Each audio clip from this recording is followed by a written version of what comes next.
Warning, do not make this at home. I'm an expert? Whoa.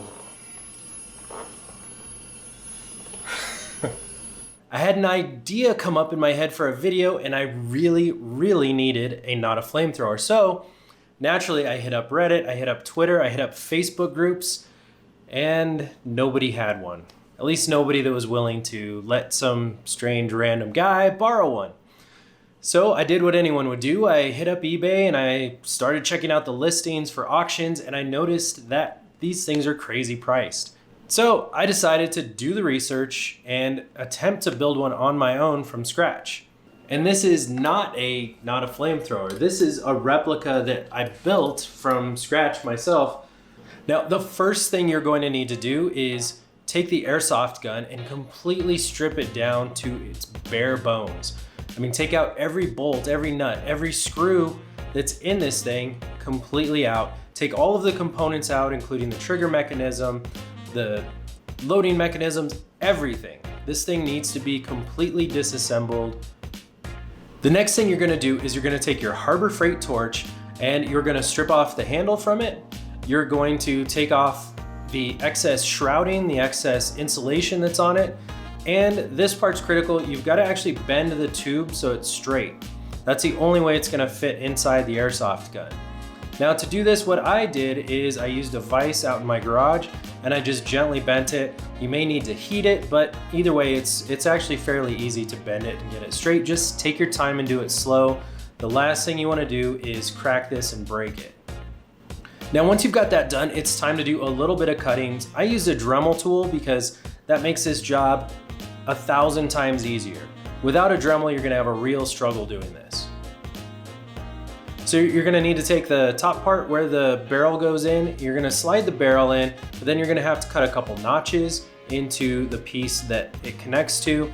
What I ended up using is plumber's epoxy. And what you do is you take this 2-part epoxy, you just break off a little bit, and then you mold it into where the old barrel of the gun used to go, and that holds this piece straight.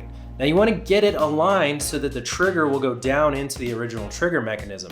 So do a couple test fits while the epoxy is still setting, because after about 20 minutes to an hour, it's going to be rock hard. You're not going to get anything done. So be sure to do that ahead of time. And then I slid this down. I noticed that it wasn't quite going to fit, so I put a cutting wheel on the Dremel. I cut off maybe about 1 inch to 2 inches off of the trigger, and then I slowly took my time bending it with a pair of pliers until I got it at the right angle to where it would fit within the housing and still had a nice trigger feel and pull to it. Now on the back of the torch, there's a fitting that you can take off. This is where the original gas line connected. Once you take that out, what you can do is you can get this 1/8 inch fitting that's down in the description, and you can thread that in. That goes from the pipe threads on the torch itself over to an 1/8 inch hose fitting, which connects to this extra piece of hose that you're gonna need to buy. That's gonna be the new supply line that ends up going over to the propane tank. Once you do that, you're gonna wanna use a hose clamp so that it's nice and tight, you're not gonna have any leaks. Also use Teflon tape in any fittings where they screw into brass on brass. Now on the top of the gun, there's a valve that's built in that you can actually turn. What you wanna do is you wanna take the top piece of that valve out, but you wanna leave the valve stem in. If you don't have this valve in, the torch will not ignite when you go to ignite it. So with that still left in, what I did is I took the cutting wheel of the Dremel and I cut a slit in it so that a flathead screwdriver would fit inside of that fitting. Now by doing that, what you can do too is you can drill a small hole on the very top of the gun, the outer casing, and you can slide this little post right up in there, and that way you can adjust the gas flow by twisting it with a screwdriver. Now we route the igniter. For this, what I did is I again took the Dremel tool and I cut out a nice open window on just one side of the gun. Some people do it on both, but I figure having an igniter window on one side of the gun, I can get my finger in there nicely, no big deal.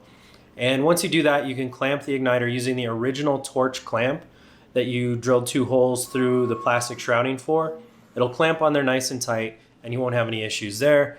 Then connect the other line of the igniter up to the barrel so that it can ignite it just the way it did. You can test it. You'll see a little tiny spark arc between the barrel of the flamethrower and the igniter pin that sticks through. It's mostly time for reassembly at this point. You're gonna do some more cutting on the back in order to fit the gas line out of the side. You're gonna wanna route that, make sure it's not pinched or crimped or anything like that. You don't want this to get damaged.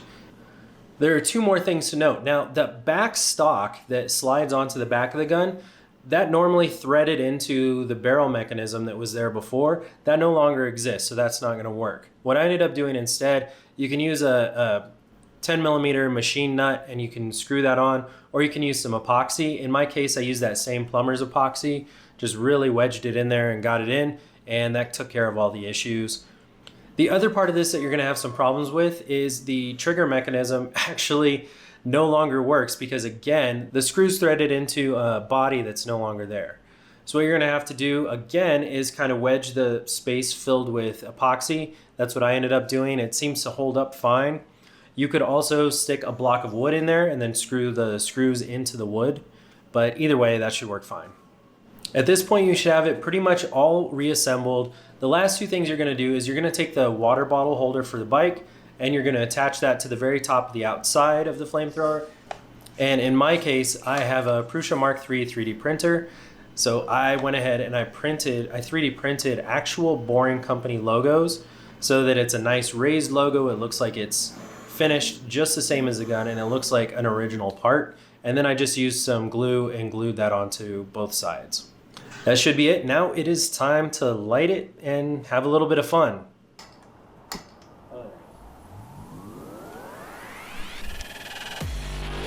Of course, you need to be ridiculously careful with this thing. It is not a toy. It is not purpose built. This is something that's kind of DIY hacked together. If you feel uncomfortable doing this at all, don't do it.